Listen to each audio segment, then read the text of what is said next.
Dear venerable sisters and brothers, Dhamma friends, we are going to start another sermon, seventh in the series. So everyone may get settled down and give the consent with 3 times sadhu, sadhu, sadhu. Namo tasse bhagavatu arahato samma sambuddhasse. Namo tasse bhagavatu arahato samma sambuddhasse. Namo tasse bhagavatu arahato samma sambuddhasse.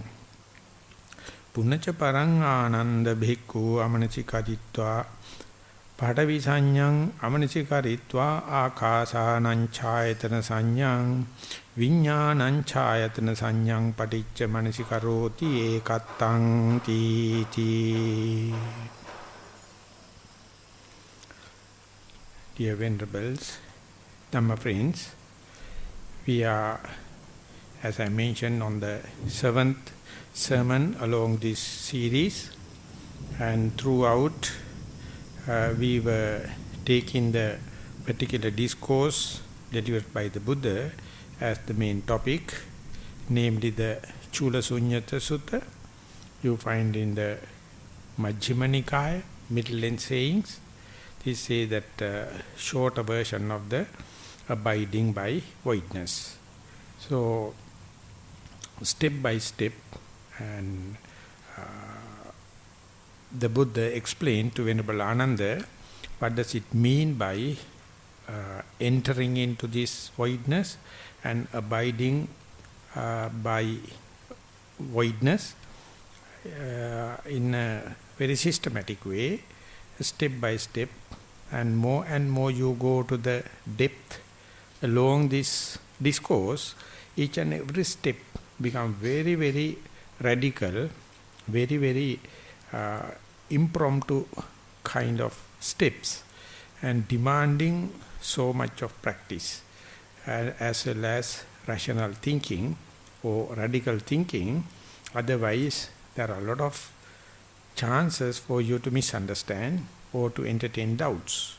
So therefore, those who are practicing can understand, even though the message is old as 2600 years. The more and more you practice, each and every day you can see another shade of meanings or another version of the same thing, and ultimately you are slowly comprehending or understanding the idea what the Buddha meant. So first and foremost, the Buddha compare the village life or household life and a renounced life. Household life is given by the example where when and where you live in the household, when and where you live in a village or town or in a capital city, your thinking or your worries or your distractions may relate to rearing animals, elephants, cattle, horse, mare, and others, all the kind of domesticated animals, as well as maybe some agricultural work. And this is one way of thinking. The other one is economical kind, the related to gold, silver, and the monetary matters. The third one is social aspects, about female and males, ceremonies, gatherings, standing on ceremonies. So these are the things as far as you are in the village, or as far as you recognize yourself as a householder. And when and where you renounced, taking these renounced thoughts in order to get rid of these household thoughts or unrenounced thoughts or thoughts related to the village life. That is to say, when and where you enter into a forest, or when and where you sit under a tree, or when and where you seek to go into a solitude place, you more and more you dwell, more and more you enter into this forest living under a tree, and living in a solitude place, so much so you can do away with this village, household kind of worries and distractions and tension. So that is the first and foremost. So you must understand, you employ and implement so much of strategies in order to not to entertain worries. Our main thing is not to worry, but it is not just by mere thinking, it is not mere philosophical game, but you go to a forest, sit under a tree and go to a solitude place and appreciate it, enter into that and acquire the confidence of your renunciation and the steadiness in the mind while you are in the forest, as well as resolution that you feel when you enter into the forest. So much so you appreciate, according to the efficiency of your appreciation, you can do away with the worries regarding the village and the household life. And then that stage, that comparison, that pivotal value of the forest life or renunciated life, and taking this as a benchmark or reference point, one has to really make use it. And while making use, if you can maintain your stream of consciousness mainly on that kind of renunciated life, later you can reduce that total forest living or living under a tree or living in a solitude place to your body. And now you take interest about your posture, maybe sitting posture, or maybe standing posture, or maybe walking posture, maybe lying down. So if you can give more and more attention to the particular posture, even though it is not so very attractive, even though it is not the way that you have trained your mind, that each and every moment you dwell in the posture or enter into this inward experience, not only you can do away with these household matters, household worries and household distractions, you can do away with the forest affairs or any kind of things related to this renunciated life also. Now your worries, if at all, confined to your body, confined to your posture. So you appreciate and plunge into this so-called living here and now and acquire the confidence of your healthy mental state and the healthy body. That is why you can dwell and be appreciated and happy on the present moment, and then try to make that stream of consciousness more steady,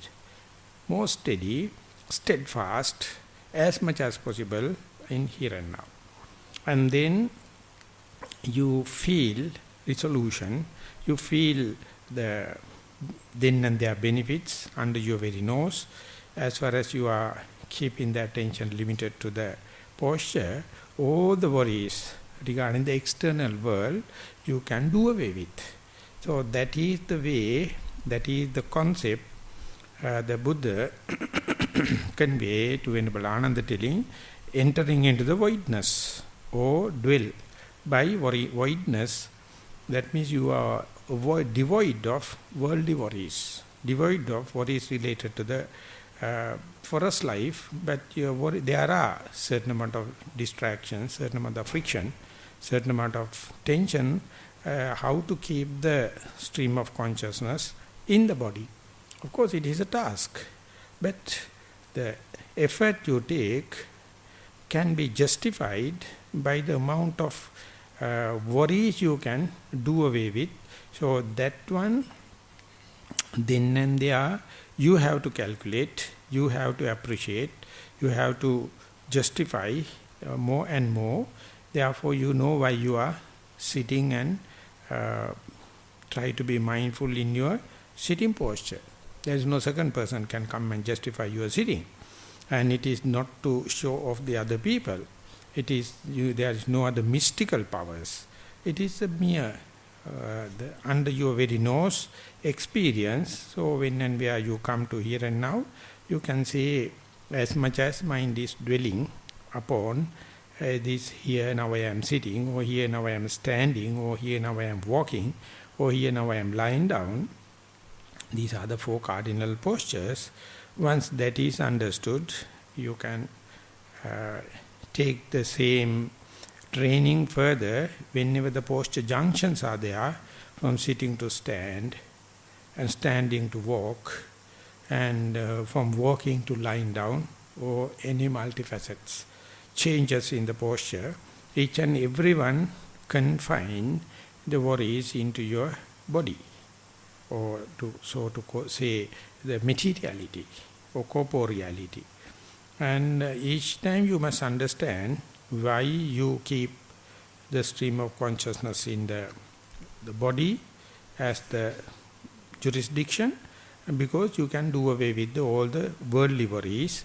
That is why you do. So the justification is happening through the rational mind, deductive way or inferential way, but direct touch is there. Or you may get more and more acquainted with keeping the stream of consciousness in here now I am. So when that is familiarized and that is seasoned more and more, your steadfastness of the mindfulness within the body increasing proportionate to the time you are investing on this. But of course that must be with the proper understanding. You must not think that is some mystical powers, or you must not do it due to the others' pressure, or you must not do it in a regimentation manner.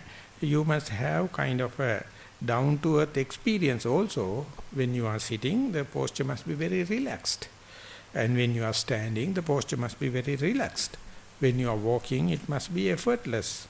Everywhere you feel it physically under your very nose, and verily you know by awareness of this posture how much worries you can do away with. And then the posture, the body, the corporeality or materiality is nothing but 4 elements. So with the help of the teaching of the Buddha, or with the guidelines of the Buddha, you can theoretically be reinforced to say, at a given time, out of these 4 elements, only one thing is prominent, others are not so prominent. Or in the sense, the dominating aspect is suppressing all the others. So this is a kind of capitalistic system in this elementary behavior. So you must not worry about all the 4.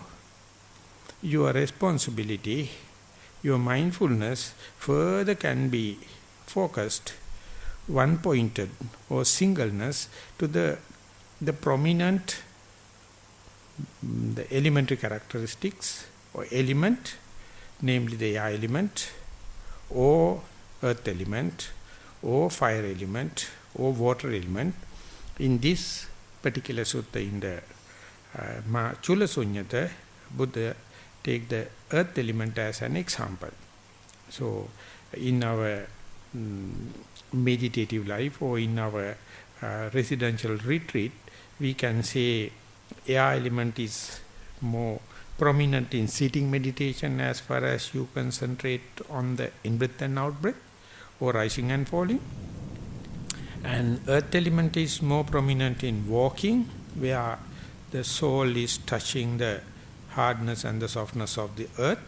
So this is how we interpret the meaning of air element or function of air element or manifestation of air element or manifestation of the earth element. Whatever it may be, when and where you reduce to one single element, you are doing away with the worries regarding the rest of the elements. Exactly like how do away with these worldly worries worries related to the monastic life. Now you are no more worrying about the unconspicuous, unprominent elements. You are just worrying about one single prominent. By itself, it is becoming prominent. So if you manage to keep that element in view, then you are going to get your own results or experience some benefits of your investment of time. That is to say, the particular element now you are focusing, or the worries related to the element that you are focusing, also going to reduce by reducing the prominency of that particular element, or the element becomes subtle. And if you do not disturb that trend, that subtlety will go to the subtlest. More and more it go to the subtlety. Of course, it is not easy like telling, because when and where it happens, our mind plays a lot of tricks. Our mind plays a lot of jugglery, and hardly anyone can let this calming down to take place without a distraction. Because our mind never trained to dwell upon this voidness, never trained to abide by voidness, because it always asking reference points, asking signs, objects, and materiality, grossness appear more comfortable than this subtlety. So therefore, even though the meditation is progressing, your rational mind come out with this and that doubt, and come out with so much of opinions, ideas, proposals, creativity, productivity, each and every one which is based upon your worldly knowledge, simply disturb the trend. So therefore you have to go through it again and again. There is no other shortcut. This is the only way. So much so you dependent upon the materialistic gain in the economic life, social, political life. Now you are going against the grain, so therefore it has to happen in a very slow manner, evolutionary manner, and like a metamorphosis, slowly when it happens. So when you are sitting in the same place, when you are practice in a regular manner, and when you have this proper mindset with your experience or with lot of your mistakes, later you may find straight path. But at the beginning, it is painfully slow, very staggered, and appear like lot of impediments.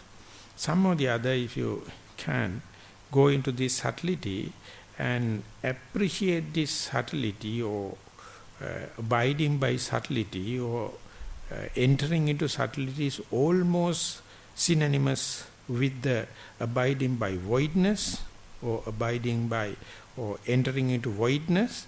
This is what we call the radical reflection, or wise reflection. And yet another term we can use or suggest as a synonym, abide by spacious, or abide by voidness, abide by space. That means more and more subtle the object becomes, you can feel the space boundlessly, and that space, subtlety of the object, and abide by void, all these are progressive. They become synonyms. So you know how to promote it, you know how to facilitate it, you know how to not to disturb it, and that particular knowledge you gain not by mere book knowledge, not by the blessing of your teacher, not by other merits, not by other skills, but by your own experience, own mistakes. So therefore each and every mistake in this meditation endeavorance, never consider that mistakes. This is your experience. So imagine now you learn the art of weighing off, or dwindling it off, tapering it off towards the voidness or spacious area, or to the subtlest or subtlety. It will take long time for that particular person to understand, more and more you go to subtlety, less and less worries, less and less frustration, less and less friction, less and less torturing, less and less burning. But in that junction only you understand your rational mind is always asking for tension, always trying for frustration, always trying for burning, torturing. So when we are reducing the rational mind and the unconditioned mind as a real face-to-face fighting. So often, if you are going to get involved with your worldly knowledge, you can only support this rational mind, and ultimately you select the wrong path, unwise path, and conventional path. You avoid radical path. You avoid the wise path. So therefore, they are struggling and wrestling on the correct view and the wrong view, radical reflection and conventional reflection. It takes long time someone to get accustomed into this abiding by voidness, abiding by space, unlimited space, abiding by subtlety. So for such a thing happen, your regular practice and living in such a conducive situation is a very, very supportive. But don't get discouraged thinking that you have to live in household life and you have to do multitasking. But if you have the proper attitude, if you have the proper kind of reflection, you find this is very hilarious, risk lover kind of thing. And therefore, even though if you get the physical surroundings like forest living and the regular timetable, if you do not have the proper reflection, still you are at lost. But if you have the proper reflection and still living in the household life, you can get a certain amount of mean advantage of it. Therefore, very difficult for a second person to come and say the way of life, the way of reflection. It's a kind of a combination. At the beginning, you tend to think, it seems to be that I can control the situation, or my faith, my effort, my mindfulness, my concentration, my wisdom can take the advantage and I can accelerate it. But sorry to say, this is completely natural process. There is a proportion that you can employ your will in terms of regularity, regular application, in terms of giving the facilities and facilitating this, not disturbing it, and maintaining a good confidence or faith about this. Towards that, your will, your volition is important. But more and more you gather the momentum, they also dwindle to exist. Your faith will replace by the regular practice, and then there are results, and that fails. Earlier it was called blind faith, superficial faith, and now it is slowly replacing by resolute faith. You know, it is success and failure is not depending on any mystical factors. There are something that you are responsible, and other things are beyond your control. As well as the energy aspect is concerned, earlier you have to have initial energy. It consumes so much of fuel. And then once the momentum gathered, the same thing you can do with little bit of energy or little bit of fuel, and for that the continuity is the matter. For example, if you are going to stop the vehicle and go each and every time, to start the engine, it consumes so much of fuel. And to get the engine into the first gear, for 1 mile or 1 kilometer, so much of fuel. But when it is gathered the momentum, Another kilometer you can do maybe less than half of the amount that you used in the first gear. As far as now you are in the second gear, and you put in the third gear and the top gear, the same mileage or same kilometerage you can do with less and less fuel. So therefore, initial energy, this launching energy, is called Arambha Dhatu, and then once gather the momentum, and it's Nikama Dhatu, it's a sustenance energy, just to maintain the momentum. To maintain the momentum, you need less and less. But what happens is, due to our social relationships and the responsibilities, often we stop the engine and again restart. Again stop and again start. So therefore, we are shuttering in between this launching energy and the sustenance energy. Hardly you can go beyond it. So therefore, this area is consuming unwantedly huge amount of energy, but if you are keen enough to understand, this ultimately going to give you a power or urge.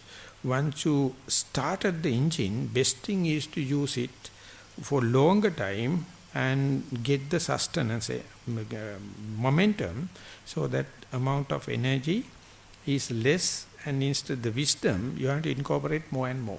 So therefore it is energy also evolving into yet another stage. And mindfulness wise, as far as you are unmindful, for you to explain mindfulness, bring your attention to practice mindfulness and to gain some mindful experience, it's a big change. So therefore it consumes a lot of time, lot of energy, but once you gain the basic understanding, the definition, and how to start mindfulness as a beginner, once you put the mindfulness on the track, the maintenance of the very mindfulness is completely different story. That is called the continuity of the mindfulness, the sustenance of the mindfulness. So that is what we do in a retreat. We are not going to rather introduce mindfulness, that even though if it is done in the first introduction, later we consider each and everyone has certain amount of understanding, certain amount of introduction, certain amount of the acquaintance of the mindfulness, and try to give as much as possible conducive conditions for the already recent mindfulness to be continuous. It must be supported with the sustenance of energy and resolute faith, and then the maintenance of the very mindfulness appear like a hobby. As far as a child got up and know how to walk, first few words, steps, it appear like a completely big change, and you can imagine in the evolution for a beast to raise the head and to learn how to walk with two legs took billions of years. But for a child, within few years, it learns how to walk tottering. And once learn, it is the hobby of the child. You can't keep it in the cot, jumping out and start walking. Of course, it is dangerous sometimes, but can't help. Exactly the way when the mindfulness jump out of the cot and going to do experimenting, it is not limited to sitting meditation, not limited to your walking path, not limited to the other activities in the meditation center. Even back at home, you can employ it. So it's a matter of maintenance, sustenance, and steadfast and continuity of the mindfulness.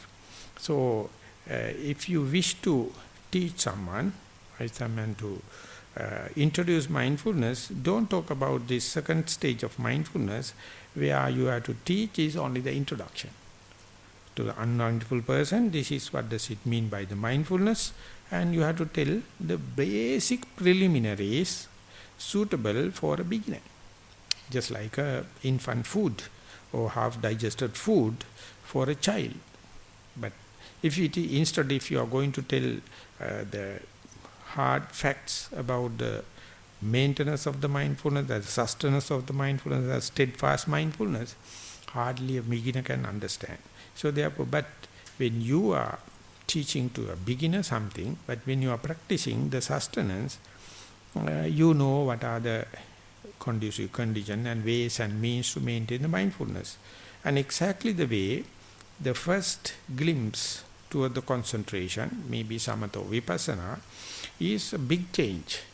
But later, how to gain that concentration not only in sitting but also in walking and the day-to-day activities, and while doing multitasking, while attending to so much of things, but still maintain the momentary concentration, it is like an acrobat. You are not in the hard ground, but the ground also changing, you are also changing, some or the other you maintain this concentration, the calmness. So that is the difference between samatha concentration and the vipassana concentration. Whatever it may be, the function is the same. The mind become one-pointed. And in the wisdom, before meditation, you think meditation is so, and that is what I have to do, and that is what I am going to get, and kind of thing. Everything will undergo big change when you are meditating. Never you experience what you read in the books.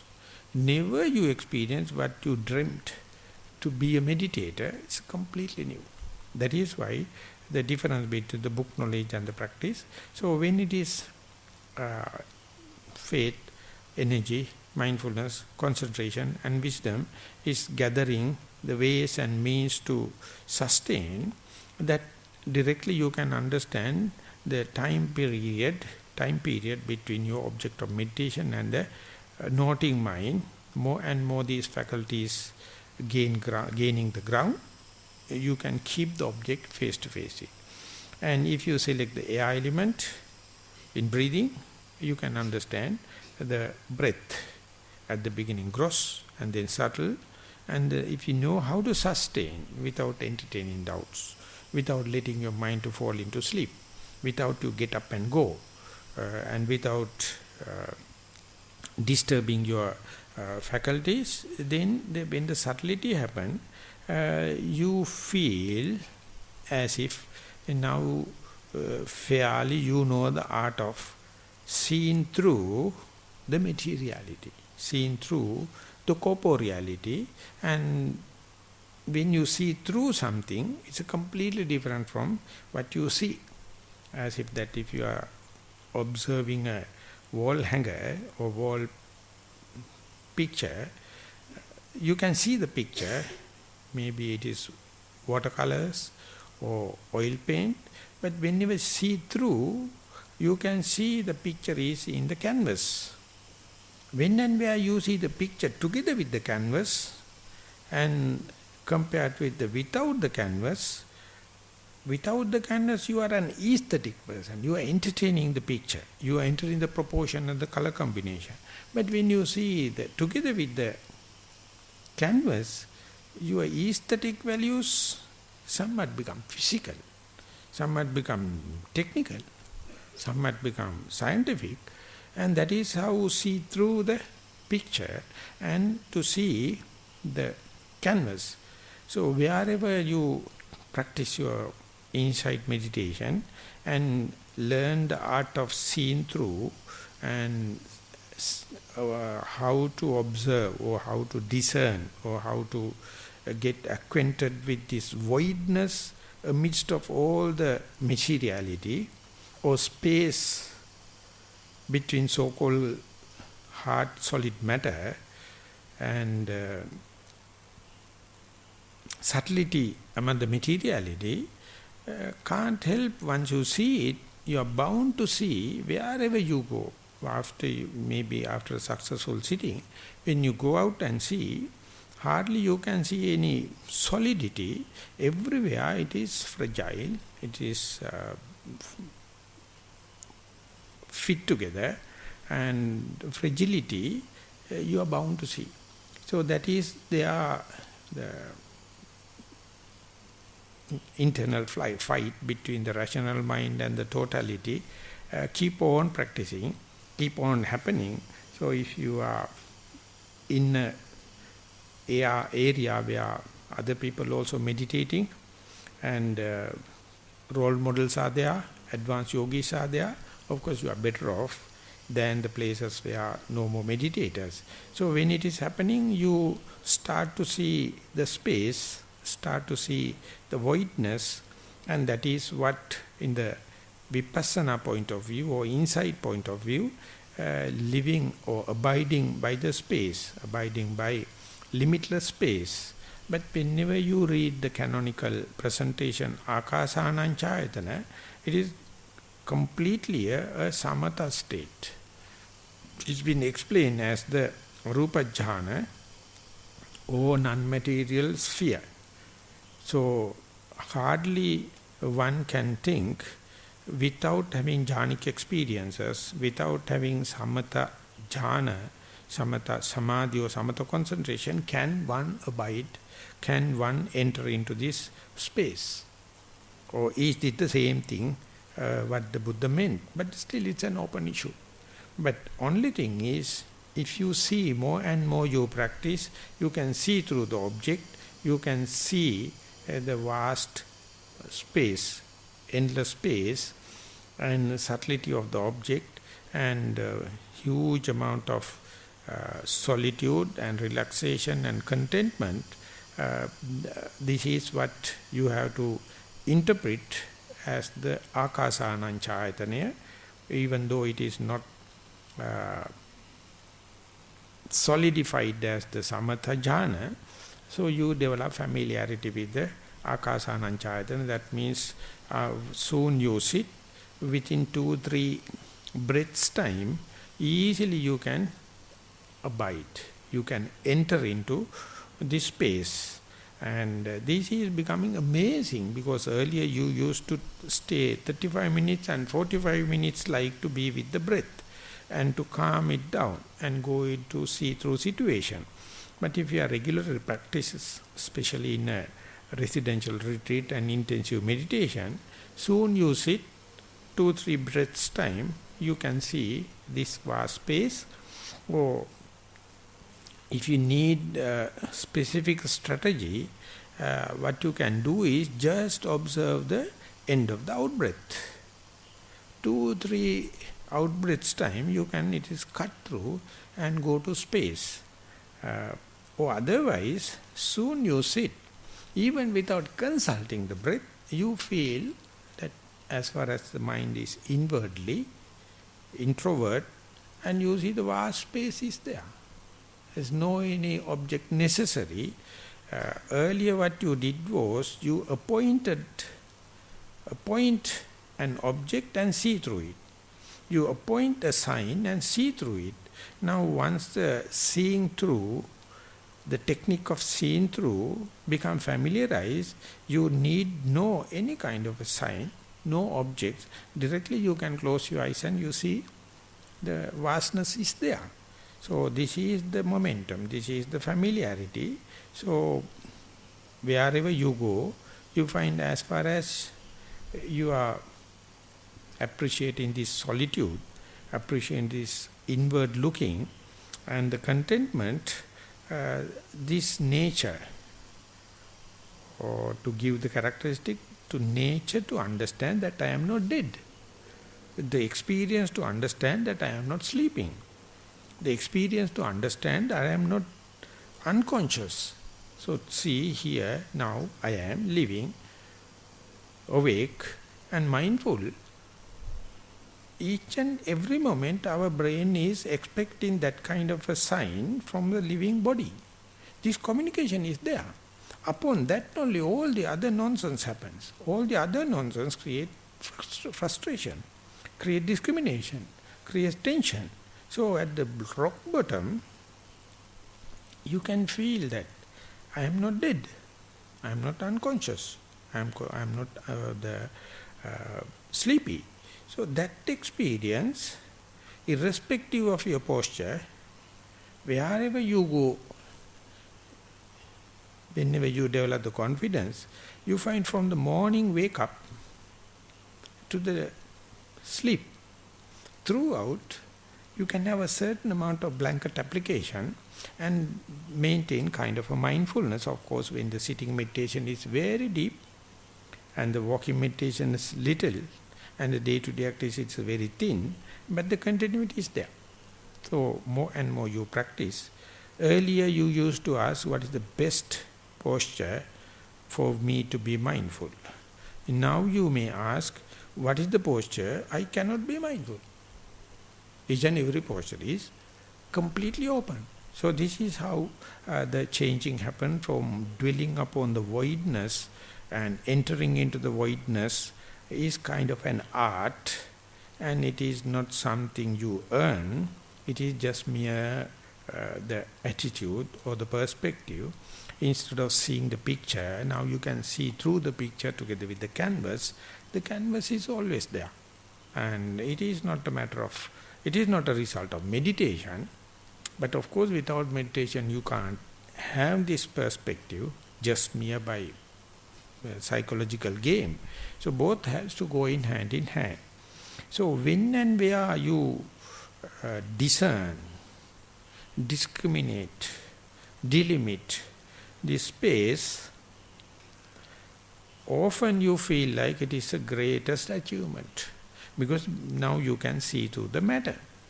But the Buddha, according to this quotation, he can do away, or he can not attending into the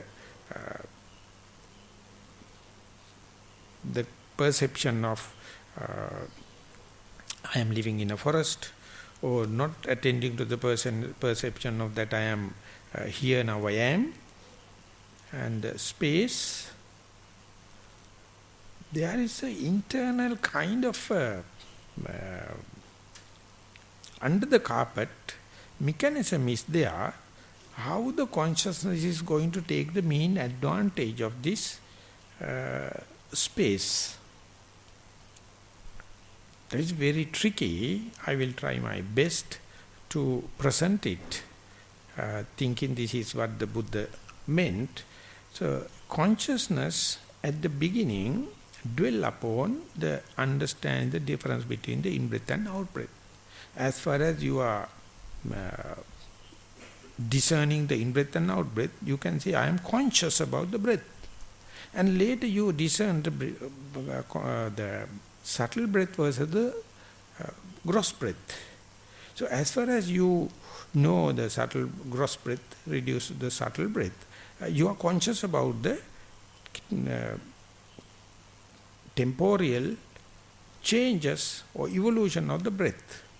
Now when and where it is going to the subtlest, when and where it goes to the boundless space or voidness, how the concentration is to do the discernment, because that discerning nature is the intrinsic nature of the consciousness. Now we discern have and have not, matter and antimatter, experience of perception and no experience of the perception.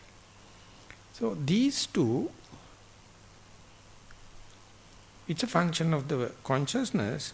Not only the consciousness divide have and have not, matter and not having matter, having a sign and not having a sign, having an object and not having the object.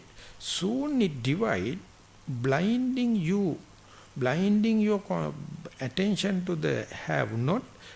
Its consciousness is naturally pulling your attention to what is having, what is signable, have a sign, and tangible object that become prominency in your proliferation, in your thinking, in your mental situation. So therefore not only the consciousness divide the have and have not, perceivable and unperceivable, soon divided, it pull yourself to the something to have, materiality, a sign, object.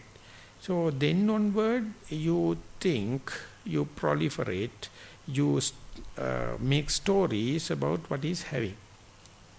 More and more you engage in this story making and proliferation about this have, you become blindfold to the have not. So, in order to see this primordial or intrinsic function of the consciousness, day by day you go to this voidness or unlimited space or subtlest state regarding the air element or earth element, you find kind of uneasiness happens, kind of unfamiliarity happens, kind of a phobia happens. What should I do the next? This is the function of the consciousness. This urge just to divide and have not and pull again back to your consciousness or your rational thinking, to the have, to the object, to a sign or whatever may be corporeality, this is undermining. Unless otherwise strategically you go to the as subtle as possible state, you will never see, even though under such subtle state tension there is no tension, no frustration, no the burning and torturing, but still kind of a unsatisfactoriness, kind of a phobia, kind of an unsettled situation happens. You feel like get up and go. You feel something wrong, or you always asking, then what should I do? That means again the ego or consciousness trying to thrive, trying to establish by establishing the matter, by establishing new creative thinking, by establishing think about the progress, by thinking about the something creative, something adjusting. So this is the point where the sankhara and vijnana, that is sankhara means editing, adjusting and beautification, and that is how with the help of the sankhara only vijnana going to take its footing, its prevalence. So therefore when and where you leads to nothingness, the sankhara, which was always artful, they always think about the creativity, so always think about the so-called productivity and progress, becomes so uneasy. Equally the consciousness becomes so uneasy, so you feel like wasting time. Instead of being just be in the space, what about helping others? What about doing little bit of Buddhanusati? What about doing little bit of Asubha Bhavana, the repulsivity? Or what about the doing little bit of some Maitri Bhavana or loving kindness, like the proposals comes, one after the other. It's a free of charge, automatically come. So now your rational mind says, what do you think? Is it just voidness or just space, endless space, or doing something? This is the place where you see the primordial or intrinsic function of the consciousness. So if you wish to understand the individual or private or intrinsic characteristics of the consciousness, definitely you must have prepared mind. Otherwise what happens is naturally the consciousness divide have and have not and pull back to the have. Pull into the materiality, creativity, productivity, and that all you can say as sankhara, manifestation or manipulations, editing, beautification, all the kind of thing. So under such circumstances, through or with the help of this dwelling upon the base of voidness, dwelling upon the base of endless space, understand the function of the vijnana, function of the consciousness, the tricky nature of this magician is not a simple task. It appears like, even though there is no reason to be worried, even though there is no reason for the tension, kind of unsatisfactoriness, kind of uneasiness, kind of disoriented nature, kind of insecurity going to happen. So when and where this uneasiness happen, so much of proposals, so much of creative thinking happening. So, in order to just see this creative thinking and not to create, in order to see this entertaining doubts here, but not to go along the doubt, not to taken you for a ride, is a task. I think it is the task in the Vipassana meditation. So the Buddha put it in a very common sense. He says, at that time, you see lot of proposals. The mind never feel like, or your consciousness never feel comfortable when and where the voidness is there, when and where the boundless space is there, when and where the see-through is there. When such a thing happen, it creates a lot of visual objects, it creates a lot of sounds, it creates a lot of other proposals and storytelling and productivity, everything. So when such a thing happen, the Buddha says, even though you are an eyed person with good eyes, you must behave towards them as a blind. Many things are happening, but don't react. Don't assume them as something you are up to your responsibility. Your responsibility is to maintain, stop seeing as at seeing. Don't get engaged in storytelling and creativity and productivity. Even the sound happens, don't get involved. Don't get committed. Moment you get committed, you are creating new karmic forces. You are accumulating unwanted turbulence in this turbulentless stream. And when and we are helping others, maintaining good health and have a good reputation, have fame gain and other kind of thing, and thinking about what is happening in the external, all the kind of thing, naturally they are good thing in the conventional world.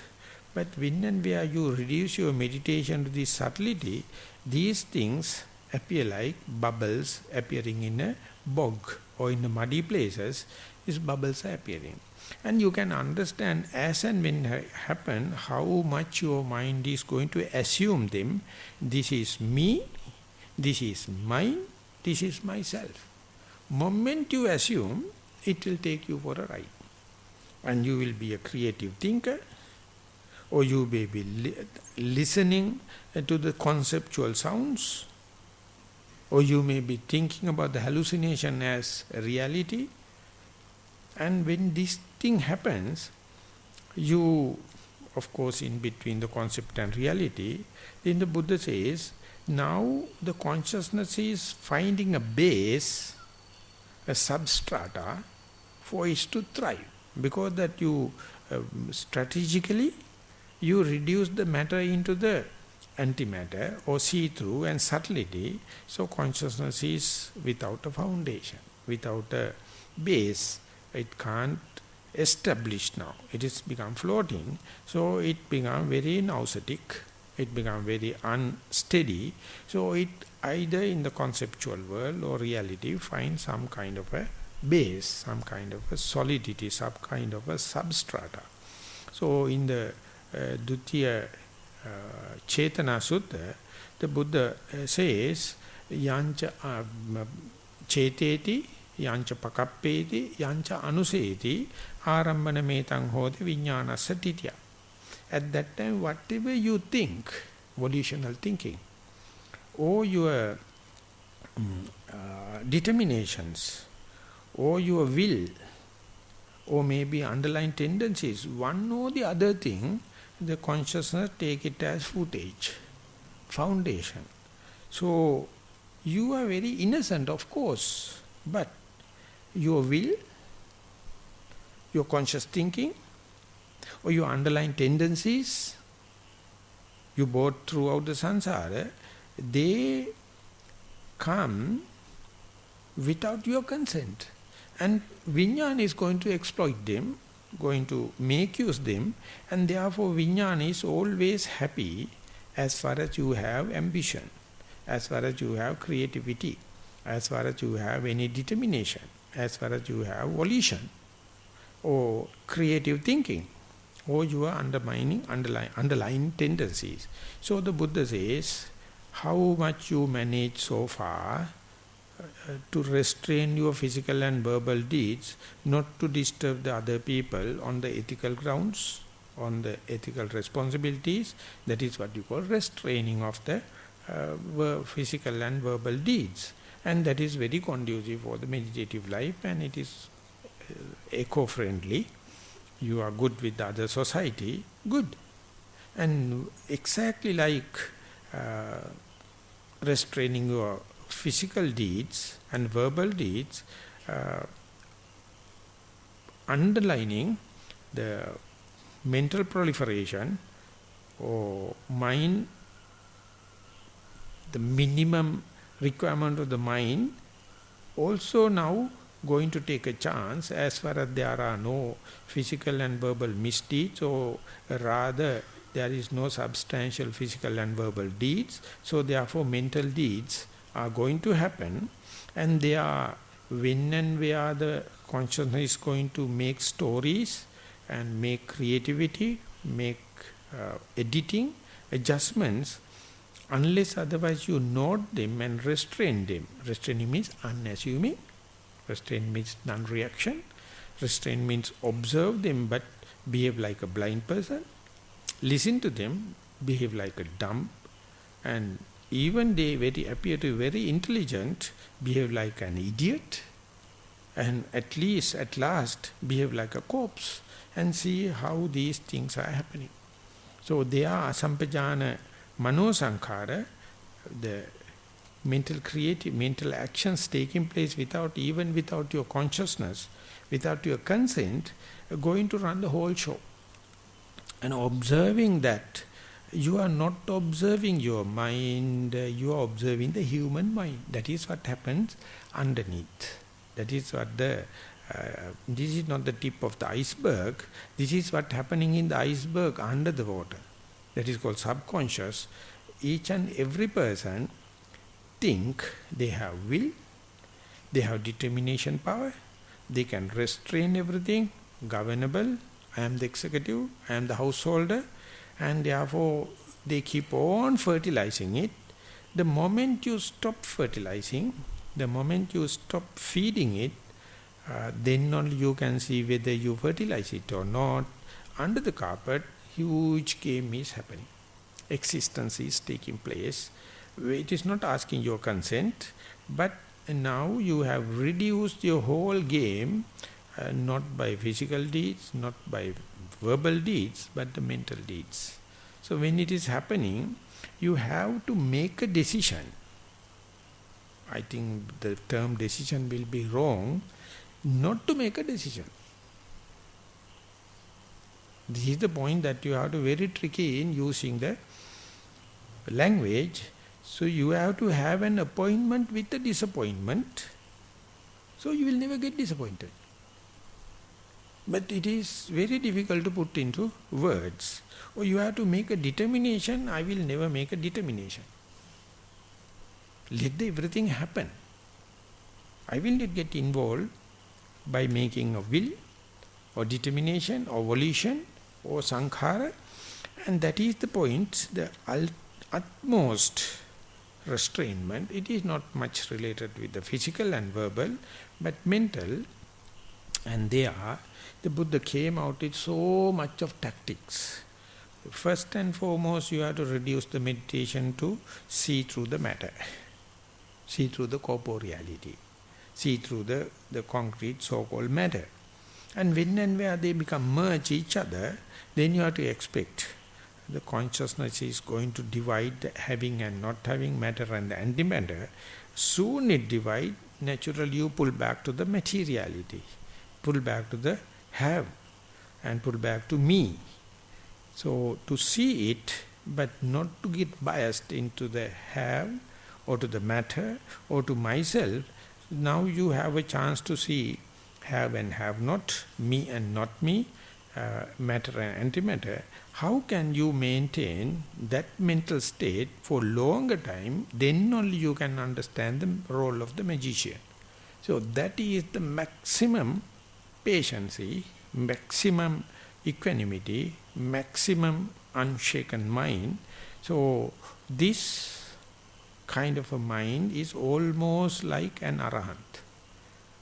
The higher supreme beings, they know the have and have not, and consciousness is going to take the mean advantage of separation them, and it put the blind eye to the have not, or to the space, or to the void. Instead, separate out what is having, what is tangible, what is with the sign, perceivable, and make stories so that this part will not be never tackled. So this is what happens in the human mind, whether you are Buddhist or non-Buddhist, whether you are male or female, whether you are meditator or not. So reducing up to that level is maybe fairly under the responsibility of the Buddha. Buddha is giving the tactics. But to approach to that situation and not to discriminate and the have and have not to discriminate and self and non-self, not to discriminate the matter and antimatter, the disciplinarian, the person who is having the self-torturing kind of attitude, never appreciate. They can't understand how the Buddha stands, how the Dhamma stands, how the noble friends and the true person stand here, and he, in order to catch the trap of the consciousness, develop kind of a attitude, develop kind of a patience, develop kind of appreciate kind of equanimity. Whether there are a little bit of sounds or pain and thoughts and likings and disliking, never mind. With respect to that, there are no sounds, no pain, no thoughts, and no much of liking and disliking. Don't get carried away by this or that. Just be equal attitudes to both.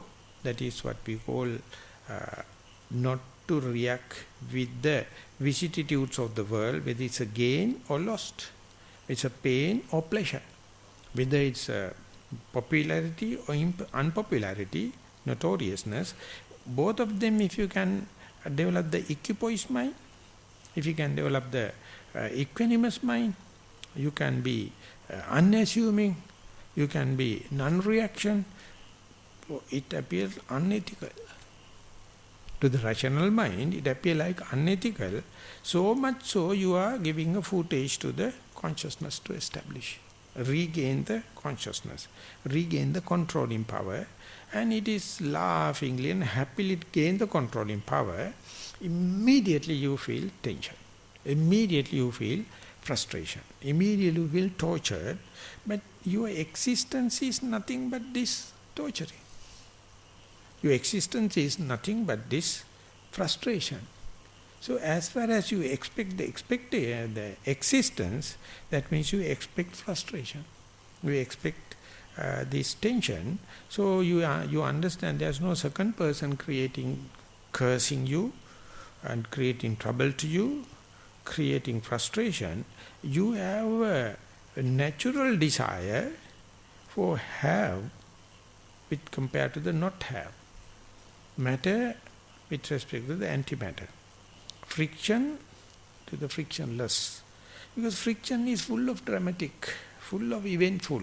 So when the picture is full of action packed, you clap and see, very happy. But instead the whole film is going to show a person sitting and meditating for 3 hours. Will you observe it and will it get the Oscar, the gradation? Never. So understand it. Of course, you are understanding even at the ethical restrainment level to a certain extent. And that means physical and verbal restrainment you did by your own will. And after that, when you are doing concentration meditation, when and where the breath becomes subtle, another kind of restrainment. But now we are on the peak of vipassana way. You try to see the role, the intrinsic function of the vijnana is to separate the have and have not, matter and the antimatter, friction as no friction, explainable versus unexplainable, ego versus no ego. Both of them are endowment for a yogi, whether he or she is meditator or not. But moment the vijnana come into being, you separate them and catch into and dragon into, magnetized into have, ego, explainable, friction, tension, torturing. And ultimately, when and where it becomes unwantedly torturing, there you find this torturing is due to the omnipotent, omnipresent God, or attributable to the neighbor, or you find fault with the government, or you find fault with the raining and shining sky. And that is how you attribute that your own foolishness to something so-called created soul. But next day also when you are meditating and again come and met up with this situation, when the matter becomes subtle, unexplainable, no friction, still you are bound to see kind of uneasiness, unsettled and unexplainable, unsecured kind of a situation. And under such unsecured, unestablished and uncomfortable situation, accept this as the base upon which vijnana is going to take the upper hand by discriminating and going to the have. And more you practice, more and more you familiarize it, you will see this tension or this unsatisfactory nature is not belongs to you.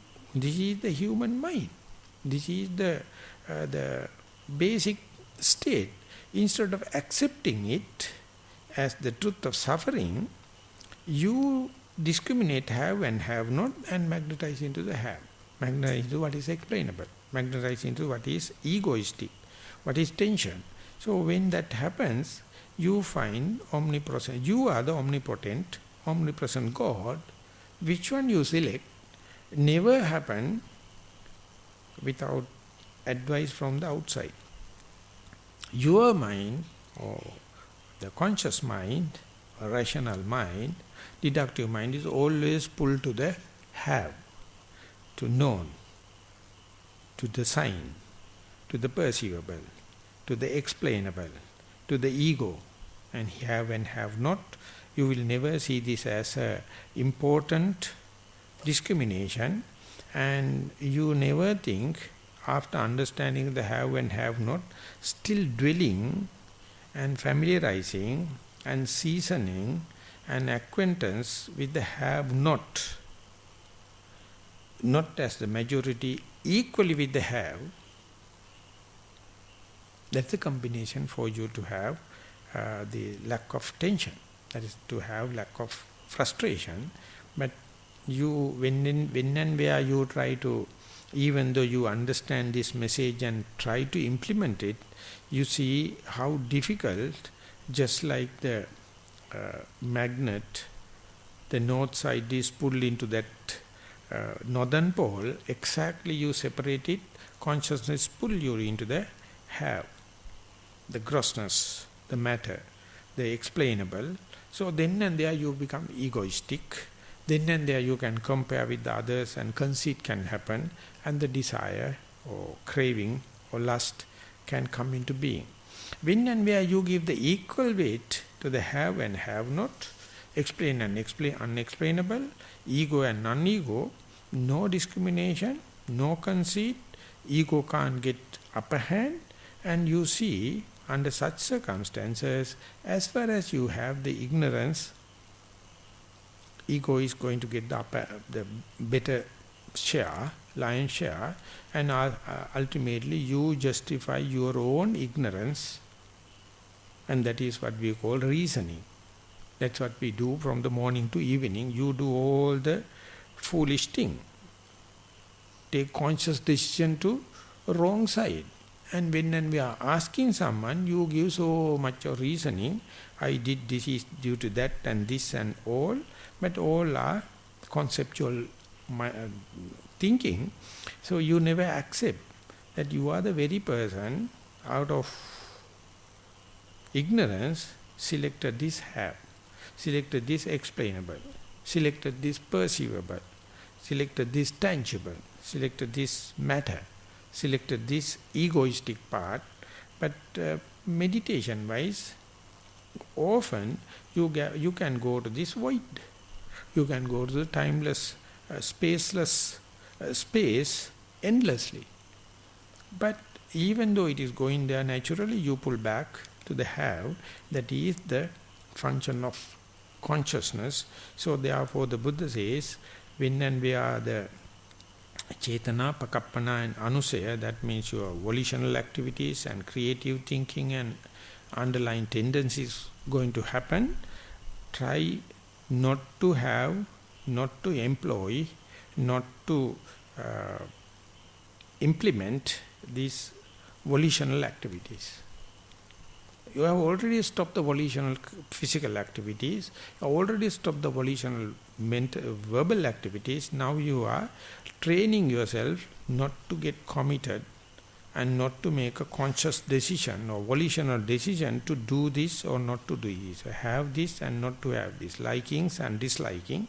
Just let it happen, and very vigilantly, very diligently you try not to have volitional involvement. And the second thing is, no any creative thinking. If the thinking happens, well and good, you recognize this is as a thoughts without the thinker, but I am not the person thinking. And then you can understand, even though you stop, or even if you manage not to have this volitional involvement, not to have any creative thinking, the anusaya, that your tendencies, past neurosis residues are going to work. As far as you reduced or delimit this anusaya or the underlying tendencies, they get exhausted. Slowly they get exhausted. You never add new additional thing by volitional involvement or by creative thinking. On that very critical point, you try or you restrain yourself not to get, not to involve in the volitional way, not to get involved in the creative way. Of course, it is happening due to your tendencies, but your restrainment is at least to understand this uneasiness, unsatisfactoriness. Due to that unsatisfactoriness, how you create thinking, how you get involved in the volitional thing. That is the point. I get committed. Soon I get committed. I am answerable.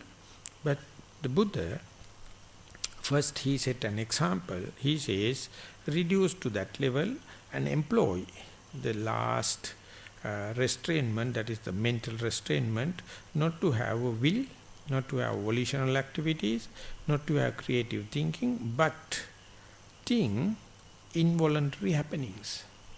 Think or see thoughts without a thinker. And they are because of your past thing, and more you to observe they are in the reality, see things as they are, then only the assurance you have, you are not adding any fuel. You are letting it to get exhausted, and that when it is happening, you increase another quality, another dimension to your voidness, another quality, another dimension to your timeless space, and it is doing by not doing anything. That is the crux. So this is an art. Or the Buddha says, disclaimer, disavow, whatever it happens, they wish you are seconding. They come like suggestions and asking the seconding from your consciousness. So what you have to do is, whenever the suggestion happens to creative thinking or willful or volitional thing, you have to say, this suggestion is coming, but it is not me, it is not mine, it is not myself. They are coming by and come due to the cause and effect relationship. My total responsibility is to see it is arising and see the cessation of the same, instead of getting involved, getting committed into that, and how much I can maintain this observation of the momentum due to the past, but not to create much of new entanglement. One of the best example Venerable Katakurunti Jnananda cited was when you are stitching with a sewing machine. The two threads has to go one thing from top to the bottom and one thing from in the bobbin from the bottom to top. Each time you pedal it, the threads are getting hooked up, and that is we call stitching. So when you keep on stitching, often you have to refill the bobbin in order to get the sound healthy stitching. And imagine when and where the bobbin is going out of threads, and then the upper needle is again and again going through the cloth, but from the bottom, from the bobbin, there is no hook coming and putting the stitch. So under such circumstances, from the surface you feel like it is stitching, but it is not get hooked up by the down. So therefore, after the stitching, all the clothes again go let loose. Though it is appear like a stitch, it is not a stitching. So as far as you understand the vijnana or consciousness is, it is always for each and every suggestion, it put a hook underneath and committing new and new volitional activities and the creative thinking. So your final restrainment is reduce the phenomena up to that level and try your best not to get committed on an experimental ground. That very restrainment is, we can see the peak in your inside meditation or your celibate life, and that is why you go away from your commitment in our day-to-day life or village life or household life on experimental basis, and go and eat what is someone is given. So you have nothing to worry about the food, and sleep on a place given by someone, and you are completely under the such situation, and then don't commit any kind of physical misdeeds or verbal misdeeds.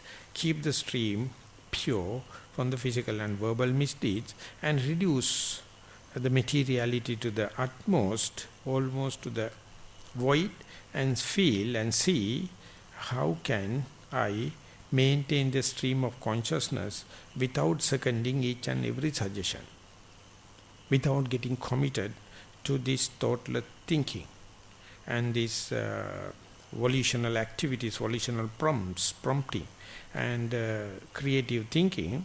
And once you learn this art, you will see no one can it for you. You have to do it. Even if you understand, even if you become successful, you can't communicate with another person, because it's a completely different thing. So no one can rob it from you. You can give it to someone, but it is not an impossible thing. Slowly you are going into that. So that is in the Sinhalese Buddhism usually be called not shaken by the vicissitudes of the world. That means you maintain the same integrity even in the lost or in the gain, pleasure or pain, or popularity or unpopularity, whatever it may be. If you can maintain it, it is not callous or callousness. It's the greatest training. It is the greatest restrainment. That is what the Buddha says, when and where you viññānaṁ chāyatana saññāya paccaya viññānaṁ chāyatana saññāya paticca manasikarosi ekattam. You understand this is the endless consciousness, how it play tricks. You are so focused to see this divide and rule method and let it play, but never you second it. See how the magic is going on. So far you try to justify it, or try to claim it, or try to assume it, but now due to the advice of the Buddha, you never assume, never claim it, and let it happen. That's the biggest punishment you can give it to the this foolishness, and ultimately you find you win the game without fighting, and it's a non-action, and gain also a walkover. There's no another person to defeat. It's a walkover, and this you end out this walkover not doing. So this is the very difficult thing for disciplinarian. This is the very difficult thing for the creative people. This is the very difficult thing for the productive people. They think that just looking at is something unproductive, callous and foolish, and they say that it is ignorance or aññānupekkha, that means indifference backed by foolishness. Of course, that trap also there, but you know how much difficult for you to come up to that level. Therefore, it is not luck by chance. It is kind of a end of result of your gradual practice. And once it come up to such a critical level, you employ non-reaction or not doing anything, and then you can see the manifestation as things as they are. When it is happening, sorry to say, you are no more. Ego is no more. Things are happening. So therefore, even if it is the biggest achievement, so to say, there is no person to throw parties. So far people have occasionally achieved it. They never throw party because the person is no more. It is also rectifying. So if you wish to rectify yourself, you may stay 14 days, otherwise better go home. If you wish to go back a whole lot as yourself, you have to quit and go. But if you keep on practicing, ultimately you find, then it is not the same person who came. It's an evolution is take place. So I hope 14 days enough for such a thing happen. With that wish, I would like to stop there. Today's talk. Thank you very much for listening.